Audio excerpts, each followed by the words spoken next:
What's up YouTube, KTV here, back with another video, and today guys, I am with another story time video. You guys seem to really like these story time videos, so I'm back with another one. But I did post a couple, I'm posting this video literally the day after I uploaded the last story time video. My dog almost ran away forever. I'm doing this the exact day afterwards, but I'm probably going to post a few normal videos like vlogs or like other type of videos before we get into another story time ones. But this one's actually pretty interesting, and this is probably one of those stories that you guys will absolutely not believe, but I will even I will try to get proof of this encounter happening. But this is true. You guys don't have to believe me, but like every single story that I do, every single story time that I do on this channel is true. Some stuff is exaggerated, like I'll give you an example of the exaggerations with them. One exaggeration is that in the my cat killed my elf on the shelf story time. When I said that my cat Mimi ripped up the elf on the shelf, she didn't do it directly after I said, Mimi, save him. I went, after he fell, I didn't want to touch him, so I went to this is what happened. I went to the bathroom, and I came back, and she ripped him up. So, like, some stuff is exaggerated to, like, make it funny and stuff like that, but mostly everything happens and is true. In this story, I'm not even going to exaggerate whatsoever. We are actually going to tell you guys, I'm actually going to tell you guys the actual story. So basically, it was, turn the volume up on my TV. So it was the 4th of July, and everyone was out, with fireworks and all that type of stuff. And me, I'm not gonna say my friend's name because I'm currently not friends with him, and I don't really like saying his name because he's a freaking retard. I'm just going to call him Stan. Let's call him Stan. So me and Stan went to a Gold Sox game in Marysville with my family, and this happened this year. So we went to a Gold Sox game with my family, and we got back around like 10:30. We waited 30 minutes, and everyone, this is when I lived in my old apartments, everyone was putting up fireworks, illegal fireworks to be exact, over by my apartments. So I asked my dad if me and Stan can go out outside and go see my friend Cody to go look at fireworks. So he said yes. So we went to my friend Cody's house, and he was out there watching fireworks too, and he asked his mom, and we were all allowed to go look at the fireworks. So we all had skateboards, and we're riding down the streets, we're looking at the fireworks, we're having a fun time. By now it's like 11:10, I would say. It's about 11 o'clock at night, and we're out here, and we are just having a blast. And basically, this is where our story begins. Basically, we are riding down this, it's the first street that you will see. It's the first street that you will see when you come down. When you exit the apartment, it's the first street you will see that you could walk down. And I'm going to my friend Levi's house, and he lives at the old apartments that I lived in. I will show you guys a picture of what street it is, and I'm not gonna like expose this guy, but I'll show you guys where this guy lives, but I'm not gonna show like his address. I'll just show you that, like, I'm not gonna do that. Like, I'll just show you the street that it was down and crap like that, because I'm not gonna expose where that guy lives.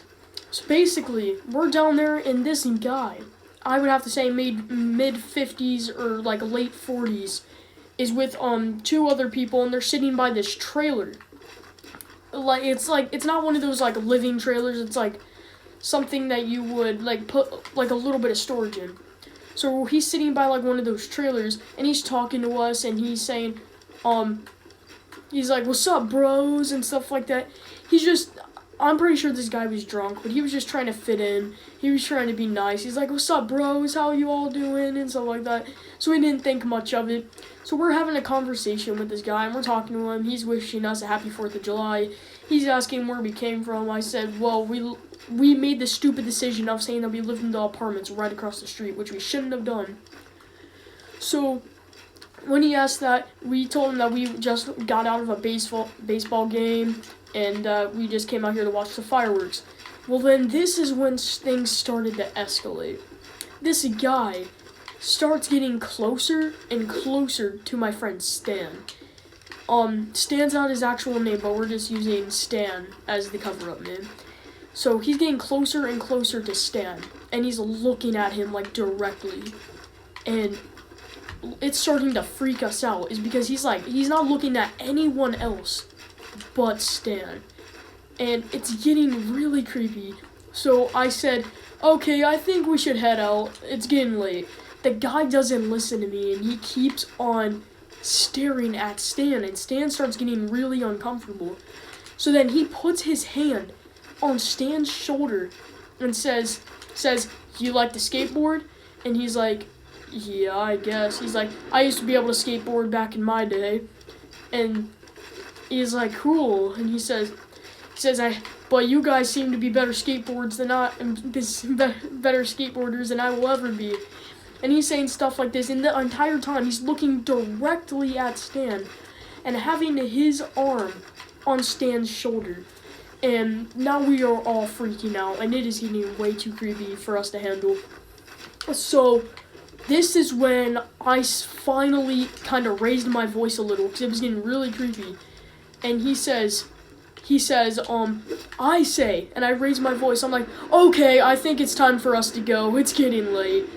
And the two people that were with this guy looks at me, and they look shocked that a kid that was early 13, actually, yeah, just turned 13, is literally sitting there raising his voice at a 50-year-old guy. Well, I had every right to. He was being weird towards my friend.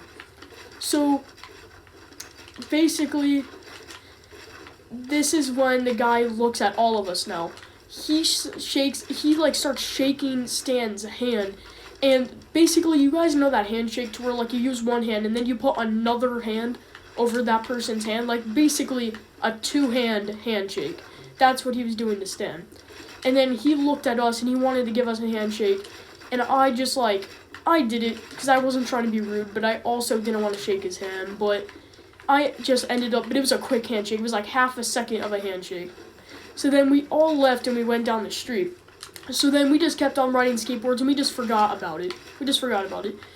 About 5-10 minutes later, we won a race.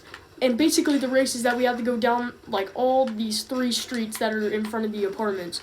So we're racing and all this stuff, and we passed this guy's place again. And he's like, "What's up, my bros?" And he tries talking to us again. He starts trying to have another conversation with us.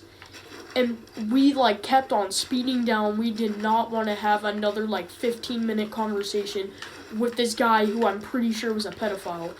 And basically, this did not come from me, so I don't know if this part's exactly true. But according to my friend Stan, he said that as we were racing down, he said that the guy was staring directly at him and wouldn't stop looking at him.